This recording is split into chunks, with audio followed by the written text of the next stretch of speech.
Welcome back to Captain Harold DeMarrero's River Stories. This is volume 15. Captain wants to pick up where he left off, where he walked off on a job in St. Louis. Take it away, Cap. Yeah, well, this boat, we just got a contract to carry these two barges for Sinclair on oil unit tow. It was a very streamlined tow, and it was pretty heavy. And the Howards would have done a fine job taking it down the Mississippi in high water even.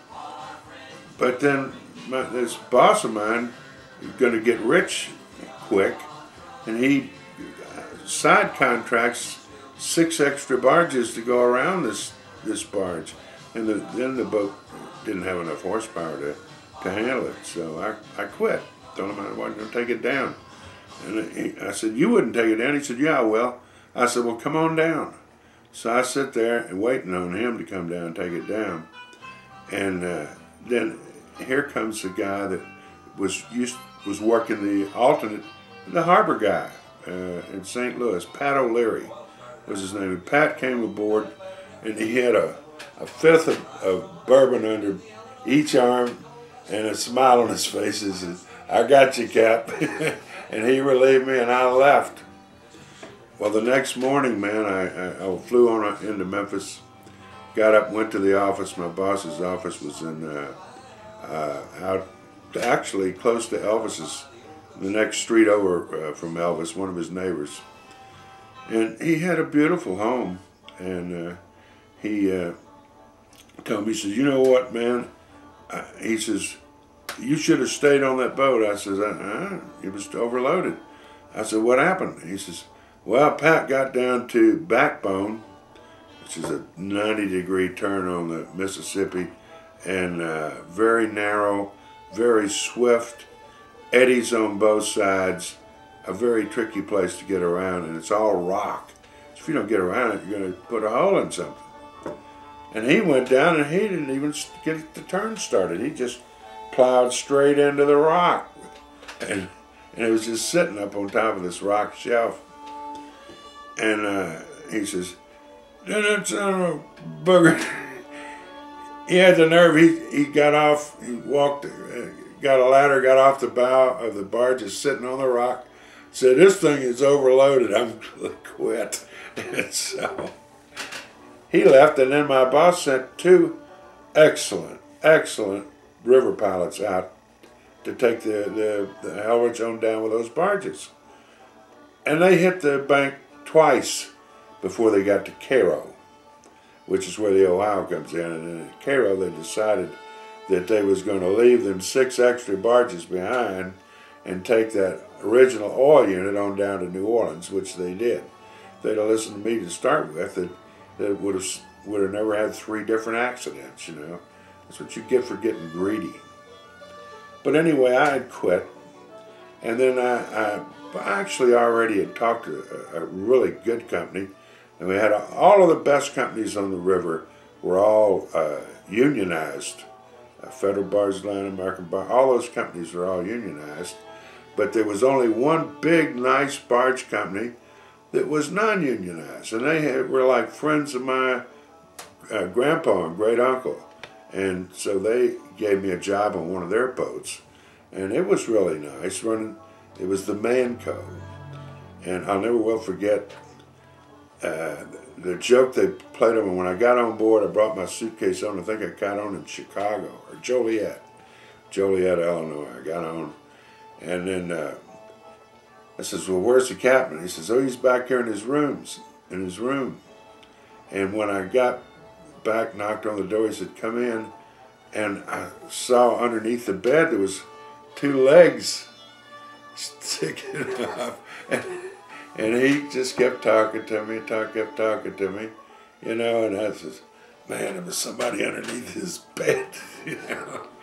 And what I didn't know, for about 3 or 4 days later, he was so good, and both of he had 2 legs, his legs were cut off at the knee, and he had these. But he did everything in those things. He played baseball on them and everything. But anyway, I rode that boat for single screw, mostly in and out of Chicago and the canal and the sanitary canal, you know, all up and down. Enough trips where you learn a river is going over back and forth over it, you know, hopefully, and you'll learn it before you start before you tear something up. So ran the Illinois River on the Manco, and then I got a chance to get on a bigger boat, and so I kind of lied to get on that because they thought. What kind of lies you tell? Well, you know, they says, you know the lower Mississippi, don't you? The Warner family in Memphis, and, you know, the lower Mississippi. Oh, sure I do. Well, would you like to go pilot on one of our flag boats? You know, one of the night. How was you then? I was probably 22, 23, you know, and I was just going on as a pilot, you know, but it was a beautiful boat. The best boats that were ever built on the river were built at Draveau Shipyard up in right out of Pittsburgh. No longer in existence, but they had the most beautiful lines on all their boats, and they built boats for like 100 years, and all their designs were like perfect. And so the boat that I ended up going on, the Craig M, had one of these hulls.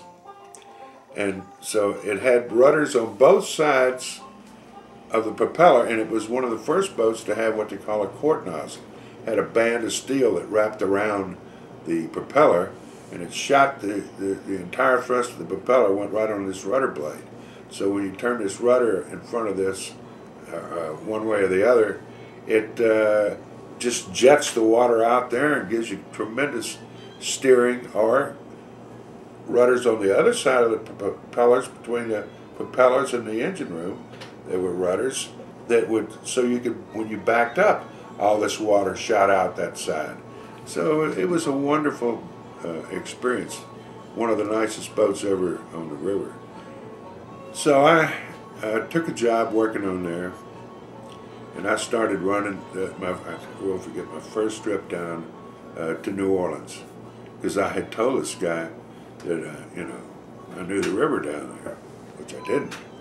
And so, but in the meantime, now they had maps. So I had me a map that I brought in my side of my suitcase, and I didn't let anybody see it. And I smuggled it up to the pilot house, and I put it under where the pilots sit. There's a big giant cushion there, and I put it under the cushion, and we sit on it. And then, of course, at night when I would come on watch going down there, you know, I'd ask him where. He always has to tell you where you are, you know. You're here, you know. And so I said, okay. Well, immediately I go run over and get the map out. I pretty much know where we're going to be, and figure out where we are, and start reading that map going down the river. And so we would get down and all along, you know, if he was going through a particular bridge, I would get up and come upstairs and peep over his shoulder to see how he went through this bridge. So I was learning. Reference. Yeah, you bet. So I'd know how to do it. You know, when it was tire line. My turn to do it. You know, so that's the way you learn. So we continued to operate up and down the Mississippi. I finally got the thing to New Orleans on the first trip, and I was Made it safe? Well, I made it safe, but then he had told me, like, I said, well, what about when we get to Baton Rouge, we're going to start seeing ocean ships from there all the way out, you know. I says, how about these ocean ships, man? He says, well, he says, when down below Baton Rouge, downbound boats run in the bend, upbound boats run around the point. Okay. So, man, I'm going down there, and I'm so deep in these bends that it's amazing that I don't hit one of them. I barely get out of one, go deep in the next one, and barely get out of that. Not realizing I really had all the room between the point. Okay, we have to wrap it up, Captain. You finished story in volume 16. Thanks for watching.